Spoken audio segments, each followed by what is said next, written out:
আওয়ামী লীগের যারা গণহত্যার সাথে জড়িত নয় তারা ক্ষমা চাইলে নির্বাচনে অংশ নিতে পারবে বলে মন্তব্য করেছেন স্থানীয় সরকার, পল্লী উন্নয়ন ও সমবায় উপদেষ্টা আসিফ মাহমুদ সজীব ভুঁইয়া।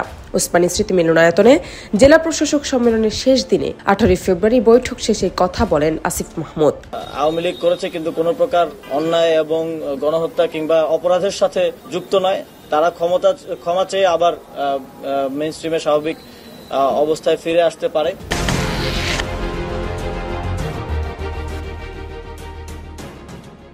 তিনি বলেন, ডিসি বিভাগীয় কমিশনাররা স্থানীয় সরকারের বিভিন্ন পদে অতিরিক্ত দায়িত্ব পালন করছেন, এতে তারা সমস্যায় আছেন। তারা স্থানীয় নির্বাচন চায়, জাতীয় নির্বাচনের আগে স্থানীয় নির্বাচন হোক, এটা চায়। এই নিয়ে রাজনৈতিক দলের সঙ্গে ঐক্যমত কমিশনের বৈঠকেও আলোচনা হয়েছে, সেখানে কোনো সিদ্ধান্ত হয়নি। সরকার বিষয়টা দেখছে, কারণ আইন শৃঙ্খলা পরিস্থিতি ও জাতীয় নির্বাচন সুষ্ঠু করতে স্থানীয় নির্বাচন হওয়া জরুরি।